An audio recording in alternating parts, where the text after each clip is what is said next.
Jadi hubungan wali dengan Tuhan dulu itu ya asik, karena ya memang agama ini datang dengan keasikan. Makanya disebut halawatal iman. Halawah itu nyaman.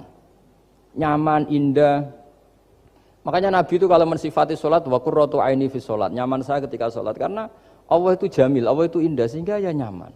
Loh, saya itu kalau mikir mati itu Pak Rektor itu ya takut kadang-kadang, wah dikubur terus ditinggalkan gitu. Ribet kan? Tapi kalau setelah saya ngenangen, dulu ketika saya janin di perut ibu ya nggak tahu cara hidup, ternyata saya hidup dengan cara yang saya nggak tahu. Wong bisnis agak bisa, kerja agak bisa. Kamu ketika jadi janin kan sudah ada nyawanya, sudah hidup. Kamu bisa ngelola hidup kamu di situ, tidak bisa kan? Ternyata bisa hidup. Makanya Allah mengingatkan wa id antum ajinnatun fi butuni ummahatikum. Kalau kamu janggal hidup kamu di kuburan, apa kamu tidak pernah hidup?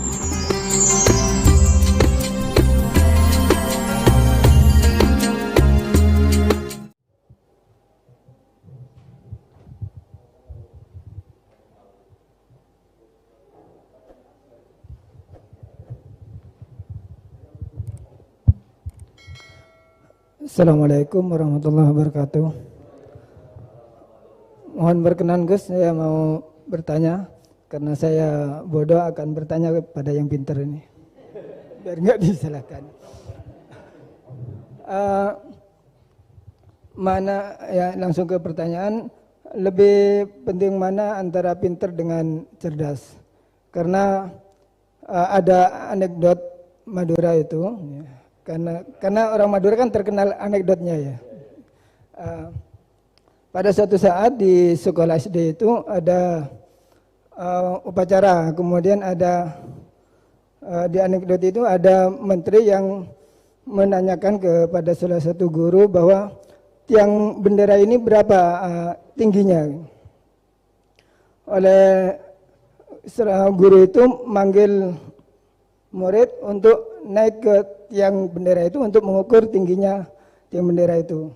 Kemudian sama seorang pejabat itu ditegur, kenapa susah-susah dinaikin tiang bendera itu? Enggak ditidurkan aja biar tidak mengundang bahaya.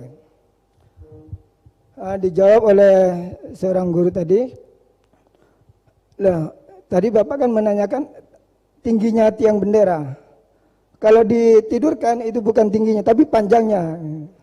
Nah, itu kan panjangnya bukan tingginya. Jadi kalau menanyakan tingginya maka harus dinaikkan dulu, diukur ke atas.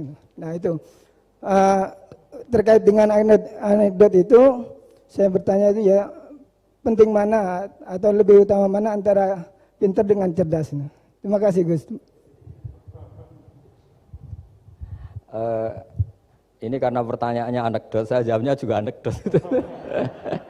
Itu kalau kita di pesantren itu gudangnya, itu kan biasanya korbannya orang Madura, tuh kasihan juga sama orang Madura. Itu kalau mereka ketangkep polisi ditanya, sudah tahu ini pelanggaran, tahu Pak? Kenapa tetap melanggar? Gak tahu Bapak di situ sih. Jadi itu kan cerminan pikiran kita semua. Kalau gak melanggar itu bukan karena takut aturan, takut ketangkep polisi. Sudah tahu kalau pelanggaran, tahu Pak. Kenapa melanggar? Enggak tahu Bapak di situ. Ribet kan? Tapi sebetulnya jawaban dari pertanyaan jenengan itu ya sebenarnya Anda pasti tahu lah. Ini kan antara cerdas dan pinter itu mungkin ya pinter itu ya cerdas, cerdas ya pinter. Yang jelas mengetahui sesuatu yang semestinya itu ya kecerdasan, dan mengetahui itu ya namanya pinter gitu. Cuma tadi yang menterinya memang tanyanya ketinggian, di mana-mana yang bentuk tinggi itu ya begini gitu kan. Kalau begini orang sudah bilang bentuk panjang gitu. Jadi ya dalam hal ini ya pinter dan cerdas anak SD tadi yang naik tadi. Karena ya tetap dia memang benar-benar ngukur ketinggian itu, bukan kedataran. Nanti lama-lama ini bukan panjang Pak, tiduran. Tapi itu memang di beberapa dunia wali itu dunia yang memanfaatkan kepintaran dan kecerdasan. Misalnya banyak wali yang ibadahnya itu biasa. Ditanya, kenapa kamu ibadahnya biasa? Loh, Allah itu enggak diuntungkan oleh ibadah saya. Ya sudah, saya ibadah standar saja lah yang wajib-wajib. Makanya di dunia wali itu lebih ngeri guyonannya. Ada seorang wali doa di multazam, ya Allah ampuni dosa saya, ampuni, dan ini tempat mustajab, saya berdoa supaya saya tidak dosa lagi. Itu jawabannya unik. Kalau orang tidak dosa, sifat ghafur saya nganggur nanti. Jadi saya ini ghafur itu pemaaf. Kalau nggak ada yang salah lalu ini gimana ini? Nggak ada objeknya lah kira-kira gitu itu. Jadi yaitu ketika kita masih janin di perut ibu. Kalau ibu kamu seneng renang, ribet kan sudah dalam perut, orangnya renang lagi. Udah gitu. Kadang-kadang ibu kamu sembrono sudah ada janin masih goreng-goreng. Kalau kepeletihan gimana itu? Tapi Allah tahu cara ngelola kehidupan kita zaman masih apa? Janin. Ya kita hidup ya ada bayi yang gendut bahkan sampai disesar karena saking gendutnya. Wah itu bayi tauhidnya tinggi, sudah tahu kalau yang ngurusi Allah. Ndablek saja dia sampai gendut. Ya artinya kalau sedang lihat itu ya sudahlah. Zaman saya hidup ketika janin ya tidak tahu caranya hidup. Ternyata ya hidup. Ketika kita jadi zigot, jadi apa masih mani, masih sperma, nggak tahu caranya jadi orang ya tahu-tahu jadi orang. Kita nggak tahu kenapa mani yang gitu ada jadi rambut, hidung, jadi macam-macam. Setelah besar ya tahu proposal, tahu bulat, macam-macam. Wah. Makanya kalau kiai itu pinter anekdot. Saya pernah disewani istri Pak Rektor, melarat sekali, melarat betul. Melarat jelek, kebetulan yang tanya saya itu jelek. Wah beneran ya kata saya. Istri perempuan, Gus suami saya itu miskin Gus, doain kaya Gus, supaya hidup saya itu enak. Terus tak guyoni.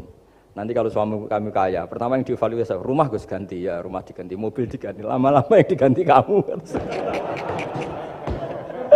Karena apa? Rumah sudah bagus, mobil sudah bagus, yang nggak bagus itu kamu. Pasti diganti, tak jamin itu kata saya itu. Terus dia bilang, ya udah nggak usah Gus.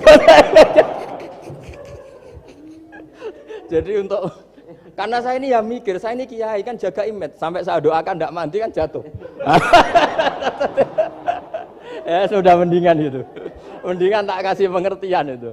Kalau suami kamu sudah kaya kamu ganti apa? Rumah kan, terus mobil kan, lama-lama yang dievaluasi apa? Oh kamu pasti istri kan. Jangan-jangan trennya orang kaya kan gitu kan. Trennya orang kaya kan, ya gitulah. Terus dia, udah nggak usah. Jadi artinya itu kecerdasan, kiai gitu itu kecerdasan. Karena kalau doa tidak mesti mustajab juga kan. Udah kiai top gitu, doanya ngobos juga kan, ribet kan. Akhirnya ya sudah gitu aja. Ya saya kira demikian.